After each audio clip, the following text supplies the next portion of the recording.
we got like 5 chapters. 5 chapters maybe? Where the Straw Hat crew was actually all together as a crew, just together long enough for Luffy to tell them what the true goal of his pirate crew, of his pirate career is. And we're separated again. But trust me, we got a lot of nice things in this chapter, so let's start talking. Oh, hello, Internet. I am the hero of Julius once again with another One Piece chapter summary. This week is chapter 1061, Future Island Egghead. And this is quite the chapter. So, the chapter starts off with I should probably talk about the art as usual. So, we are continuing the cover story of the Germa Double Six. They are escaping from Whole Cake Island with Caesar in tow. They have the ability to fly on their own, so I don't think Caesar's helping them with that.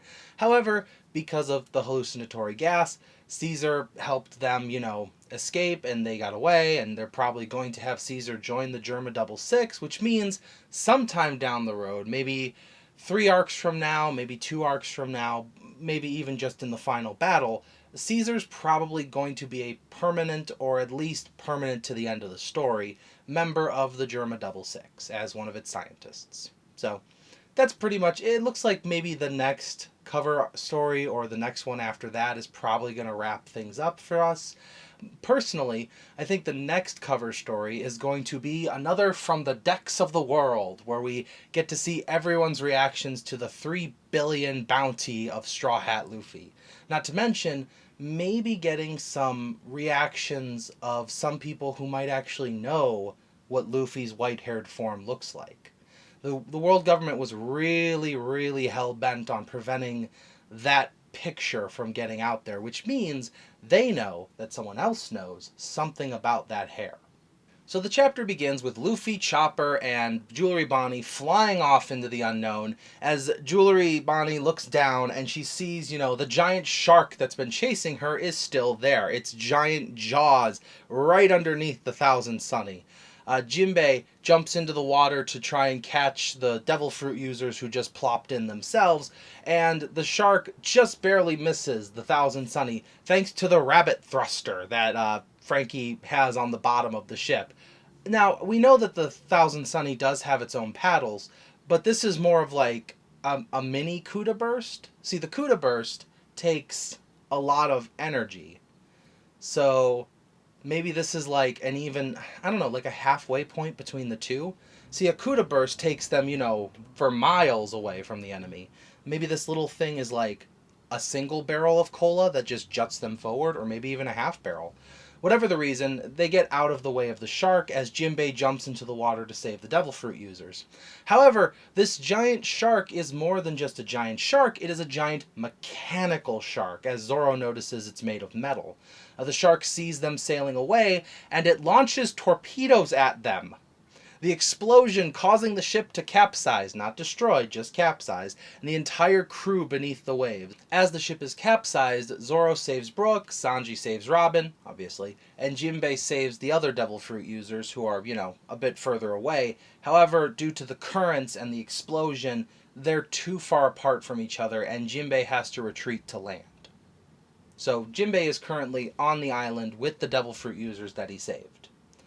However, just before the giant shark is about to finish off the little boat, a giant robot shows up and just decks the thing. However, what you see on the chest of the robot is Vega Force 1. We'll get to that in a moment because we then cut to the G14 base of the Marines and we get to meet a whole new slew of characters. But first we talk to Tashigi, who is here with the little kids from Punk Hazard, which is pretty cute. They've got the kids here, I'm guessing, to help shrink them down. Knowing Tashigi, they definitely have informed the parents that the children have been found. But because of Caesar's gigantification, they need time to get smaller, and the kids are actually getting smaller, which is good, which means the medicine that Chopper and Law sort of forged is helping them. And not to mention the amount that Law took out of them using his devil fruit to begin with. I don't see Smoker here, but maybe he's just doing his own thing right now. The children seem to only want to take the medicine because Tashigi is asking them to, which means maybe she has to stay here right now until the kids are better because they're giants. You can't actually hold them down and force them to take their medicine like you would a stubborn 8-year-old. But this is the most peaceful approach. However, the vice admiral of this location asks Tashigi if she can do anything about a whining and screaming and crying Helmeppo. The vice admiral for the G14 base is Vice Admiral Dahl, which I got to admit, my brother pointed it out. She looks a lot like the nurse from Persona 5, Takumi, so that's kind of cool. I like this design. Oda's putting it over into overdrive with the amount of fan service in this chapter. We'll continue on with, we got another new character who is also crying alongside Helmeppo. Her name is Hibari, and she is also crying alongside Helmeppo, both of them begging to get someone to help Kobe. Their request is denied by Rear Admiral Gruss, I believe it's how it's pronounced. Gruss tells them that there's really nothing they can do about Kobe because he is on Hachinosu. He is on the island of pirates, a big beehive of pirates of death led by Blackbeard himself. It's not like Shanks where you can politely ask him for something. It's not like Big Mom where you could trade or get like some, give her some candy. It's not even like Kaido where, well, okay, no, it's kind of like Kaido. But Blackbeard's crazy, so that's, it's an even bigger problem. Helmeppo even says, hey, we're nearby Egghead Island. Can't we just send a Seraphim? To which Gruss is his name. Gruss says that would be asking for too much. And as of right now, they're still waiting on orders from Diaz Drake. Drake has not been in contact with them. When last we saw him, he was very wounded and maybe not dead, but definitely not doing well. So either something happened to him or he passed away off screen. As far as we know, Drake is still alive, but they haven't heard from him, and it's been at least a couple weeks now since Kaido was defeated. The reason they're waiting for Drake at all, though, is because Drake is the leader of SWORD, who these two newly introduced characters are also members of. So, as far as we know right now, there are 5 members of SWORD. There's Drake, Kobe, Helmeppo, Gruss, and Hibiri, I think is her name. Also, seeing Hibiri this upset about Kobe, plus, his little interaction with Rebecca, it's kind of like, good job, Kobe, doing well for yourself. You got underlings that look up to you. You got a princess that's interested in you. He's doing very well. I look forward to seeing him be an admiral.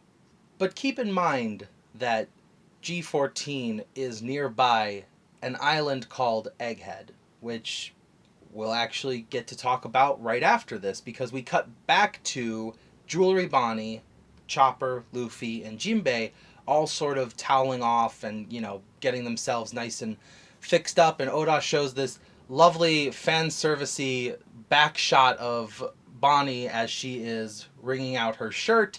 I will not put that here because of YouTube reasons and just because I want people to go read the chapter themselves anyways. But she is kind of upset that Luffy has no clue who she is, even stating that we're all part of the worst generation. How are you, this dense? How did you get Jinbei to join your crew? And why isn't your hair white? What's up with your bounty poster? To which Luffy responds, oh, that's just how I look when I'm free. No clue what that means, but I'm glad Luffy acknowledges the difference in form, and maybe he can turn it on and off, maybe he can't. We still haven't seen Luffy really try to crack the code on this.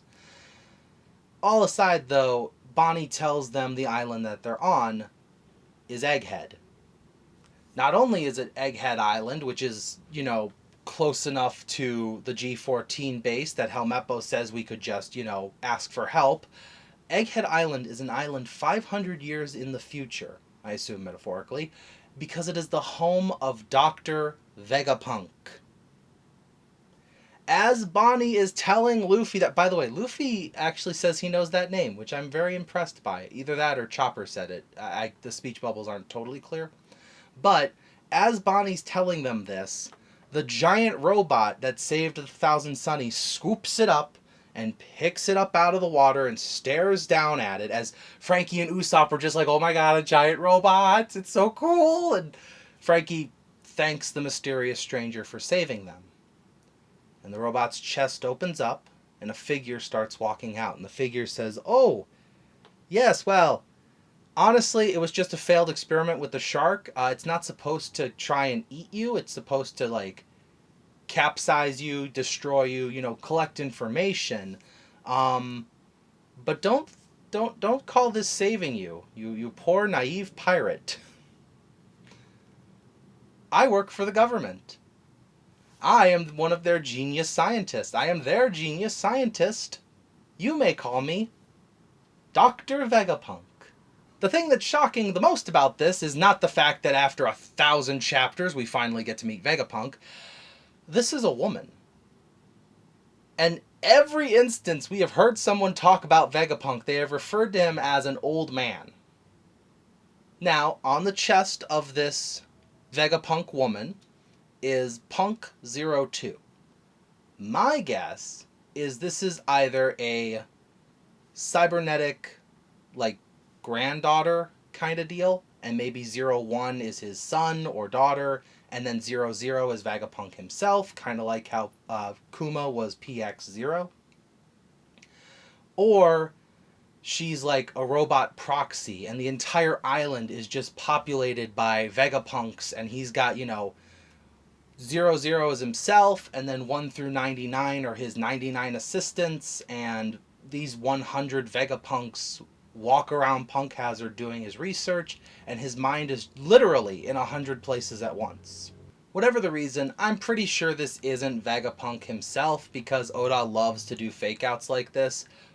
But like I was saying, if you combine this nice, womanly Vegapunk, and we got Vice Admiral Dahl, Hibiri, you got that Jewelry Bonnie shot, Tashigi's in this chapter.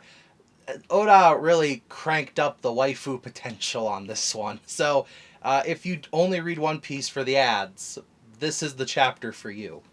What's crazy about this, though, this big revelation, is a lot of things.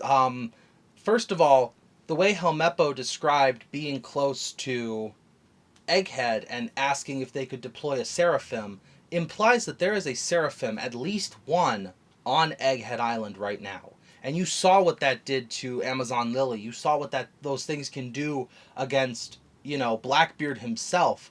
The Seraphims might be a really good challenge for the Straw Hat crew, especially if we fight ones that maybe counteract the Straw Hats a lot. We could get a young Kuma, we could get a Buggy, one that can split apart and float around. They also have Lunarian powers, which only Zoro knows how to fight. Fortunately, Zoro is with the crew, and Zoro can maybe explain a little bit of Lunarian fighting styles. However, that's not the only thing worrisome about this. The crew is separated again, which I really wanted the crew to be together and, do stuff as a crew. It was nice to have that one little chapter where they were talking about Luffy's dreams and talking about, getting to the next Poneglyph, and now they're separated again. I'm hoping it's not nearly as long as it was last time, but it is a little sad to see them separate. Next up, Jewelry Bonnie has business with Vegapunk, which means we might get some explanations as to what's up with Kuma. Vegapunk was nice enough to let Kuma have a final request to guard the Straw Hat ship until a member of the crew returned. So, clearly Vegapunk's not heartless. However, a lot can change in 2 years. Vegapunk seems to not care that they're pirates, and that, I work for the government speech kind of makes it sound like the crew's in danger. But maybe Vegapunk just hasn't seen the flag, hasn't put 2 and 2 together, and, Vegapunk loves, I would assume, science above the government. Maybe we'll find out the true motivation of Vegapunk. Oh my gosh, I just realized, if Vegapunk is here, Sentomaru might be here. because Sentomaru is Vegapunk's bodyguard, and he's gonna have a few words for Straw Hat Luffy if they run into each other. Not to mention, Frankie blew up Vegapunk's first lab. I got to assume that Vegapunk has security cameras and knows what happened. This could be either a really good thing or a really bad thing for Frankie. The fact that Frankie had duplicated Vegapunk's technology to blast a laser with the radical beam might be enough to impress Vegapunk to not take Frankie under his wing, but maybe teach Frankie a couple new technological points, maybe a power-up for Frankie before the next arc. So much speculation going on. I mean, I don't know what else to say. We're finally getting to meet Vegapunk, and sadly, there's no new chapter next week, but that's okay because we're finally getting to meet Vegapunk. This is something we have been talking about since the name appeared. I mean, granted, you know, I joined the circle of YouTube in the middle of Wano, but I, with my friends outside, have been talking about Vegapunk for years, and I'm very much looking forward to seeing how this turns out. So, stick with us. Next week, no new chapter, like I said, but the week after, we might get some more info on the greatest mind in all of One Piece. Thank you for watching as always. I will see you in the next video. This is the Hero of Julios, Xing out.